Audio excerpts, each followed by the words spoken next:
I've been starting a lot of new projects lately, and I realized that most people are trying to ship with AI before they even have their foundations ready. So in this video, I want to show you exactly how I'm building my projects and all the things I absolutely need before I start shipping with AI. And before we start, if you want to surround yourself with legendary builders, check out this list here. This is really crazy, and ask them direct questions and level up faster. You should join Shipper Club. You're not only getting access to an amazing community of people who actually ship, you're also getting discounts, over $250 of discounts from our sponsors. I'm always active on Discord, helping people out, reviewing ideas, answering the questions, and building together with the community. So if you are serious about shipping, see you there. Let's now see how to start a new project. I always start with shadcn. That's the way how I initialize my project. So here we go to the new project and we need to pick design system for our app. Now, of course, it depends what are we building, but here we're going to choose something. So let's go with Sarah. This is a new style. It's really nice. Here for base color stone, theme emerald, chart color we can put blue, heading I'm going to choose Geist, font here we can choose, for example, Oxenium. I love that one. For icon library, I'm going to choose Phosphor icons, and here for menu, translucent.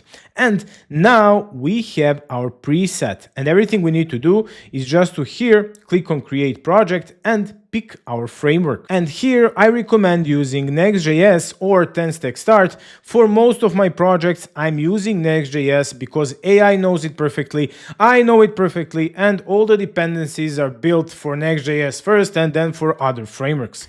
Then here we can choose base. We have Redux UI and base UI. I'm still here choosing Redux UI only from one reason, and that's because some third-party libraries that are shadcn based are still not supporting base UI.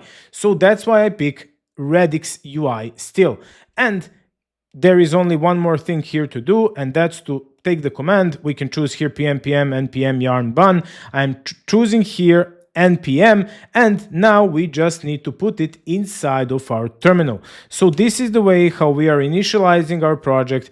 We are here installing now, so I'm going to name it my app, for example, and we are initializing Next.js together with shadcn, with dark mode, light mode, and everything that we need in order to run our project with all these design things that we chose here. So we are going to have here base color stone, theme emerald. So all the configuration that we need is going to be initialized inside of our project right here. And it is done. Now we just need to go to my app. And next thing is something I have on my every project. You can check out my GitHub, and that's Ultracite. It's a zero config preset for ESLint, Biome, or OXLint, and in my case I'm using Biome always. So let me show you now why is this one a must for me.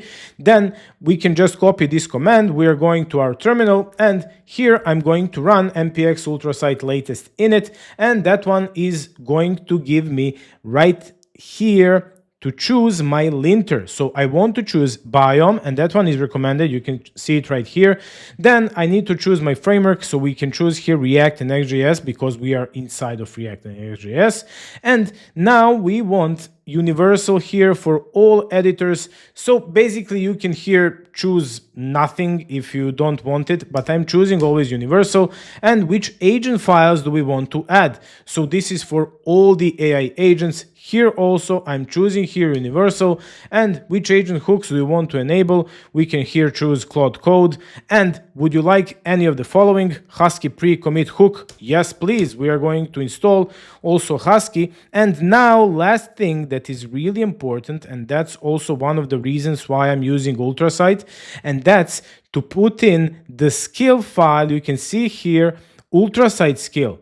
So what is this one doing? I'm going to install it, and my agent, every time when my agent is doing something, he's going to check if everything is all right with my types. So it's not going to push anything, or he's not even going to stop working until I have type errors inside of my project. So here now, if we open here this code, and we can go here and check out the Ultracite right here, agentsmd Ultracite. We can see here that we have format code with Ultracite fix. We have check issues for Ultracite check. So our agent is always going to check all these things, and until we don't have everything fixed, he's not going to stop working.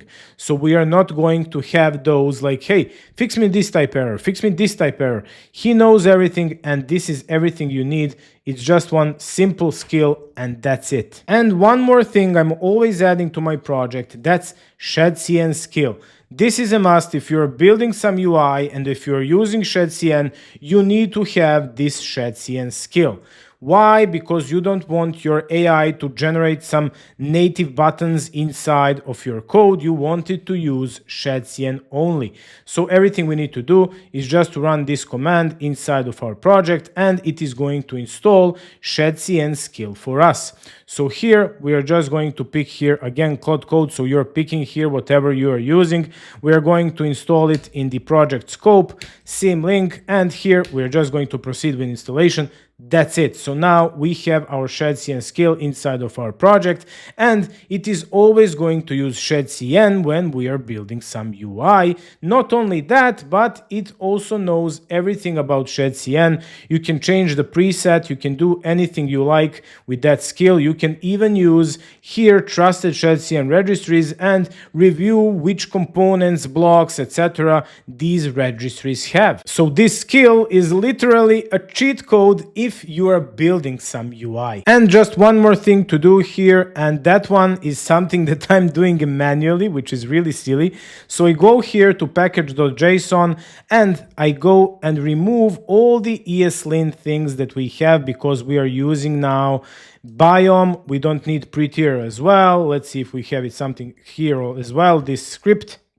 And now I can just run pm install inside of my terminal to remove all these. We can see now here I removed all these dependencies, and now we are ready. We can now ship with AI anything we want.